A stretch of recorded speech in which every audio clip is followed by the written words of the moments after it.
Outsourcing এ চাকরি স্থায়ীকরণের দাবিতে রাজধানীর জাতীয় প্রেস ক্লাবের সামনের দুপাশের সড়কে কিন্তু অবরোধ করে রেখেছেন কর্মচারীরা।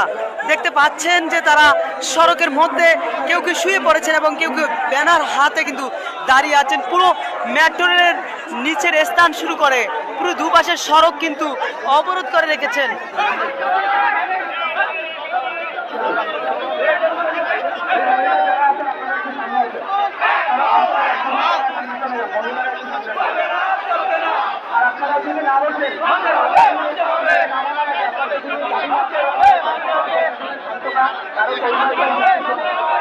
এই অবরোধকারী একজনের সঙ্গে কথা বলার চেষ্টা করব। কি দাবি নিয়ে আপনারা এই সড়ক অবরোধ করে রেখেছেন জানাবেন।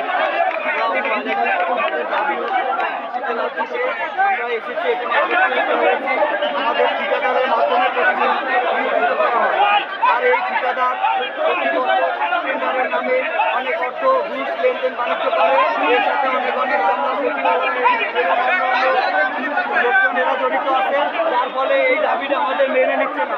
ডক্টর ইউনূস সাহেব আমাদের কয়েকবার আশ্বস্ত করেছেন আমাদের দাবি যৌক্তিক। ছাত্ররা এবং অন্যান্য সংগঠনের যারা আছে সবাই বলছে যে আমাদের দাবি যৌক্তিক, মেনে নেওয়া হবে, মেনে নিব এই বলে আশ্বাস দিয়ে আমাদের বারবার আমরা 17 এবং 19-এ আমরা আন্দোলন করেছি, কিন্তু তারা আমাদের আশ্বাস দিয়ে সদস্যরা অথবা উপদেষ্টারা আমাদের সাথে এসে যোগাযোগ না করবে আমরা ততক্ষণ পর্যন্ত সচিবালয় রাজপথ আসি থাকবো ইনশাআল্লাহ। আরো একজনের সঙ্গে কথা বলার চেষ্টা করব। একটু জানতে চাই কোথায় থেকে এসেছেন এবং কি দাবি নিয়ে এই সড়কে অবস্থান করছেন একটু জানাবেন।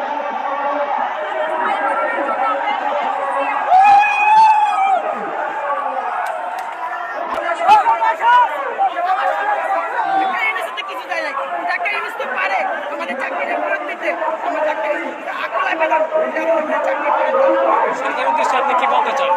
সরকারের উদ্দেশ্যে আমি এটাই বলতে চাই, আমার বাবাকে তো ফেরত দিতে পারবেন না,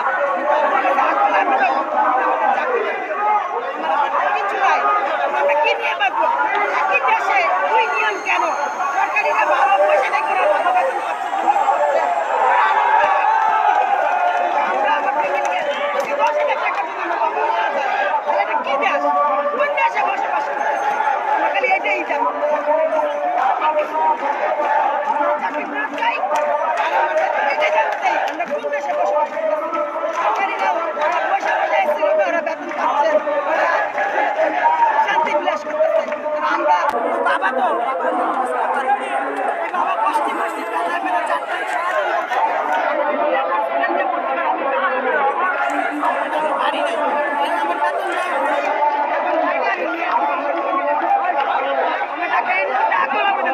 চাকরি ফেরত দেন, আমাকে তো ফেরত দিতে পারবেন না, আমি এই টাকাটা ফেরত দিতে পারবো না, তার হাতে আছে যে চাকরি ফেরত দেবো।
তাদের এই অবরোধকে ঘিরে কিন্তু আমরা দেখতে পাচ্ছি যে আইন শৃঙ্খলা রক্ষাকারী বাহিনীর পুলিশ কিন্তু এখানে মোতায়েন রয়েছে।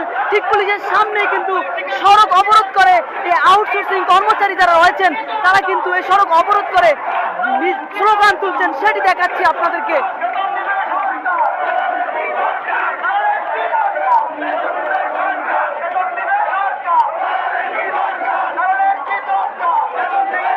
কলেজ হাসপাতালে বর্জ্যের বিন প্রদান কার্যক্রমের উদ্বোধন অনুষ্ঠানে একথা জানান তিনি। বলেন, নির্দিষ্ট স্থানে আবর্জনা না ফেলার কারণে খাল ভরাট হয়ে বর্ষাকালে জলাবদ্ধতা সৃষ্টি হয়। ক্লিন বাংলাদেশের প্রতিষ্ঠাতা শওকত হোসেন জনির সভাপতিত্বে অনুষ্ঠানে বিশেষ অতিথি ছিলেন চট্টগ্রাম মেডিকেল কলেজের অধ্যক্ষ জসিম উদ্দিন এবং চমেক হাসপাতালের পরিচালক ব্রিগেডিয়ার জেনারেল মোহাম্মদ তসলিম উদ্দিন। এই সময় ক্লিন বাংলাদেশের উপদেষ্টা ডাক্তার বেলায়েত হোসেন সহ অনেকেই উপস্থিত ছিলেন।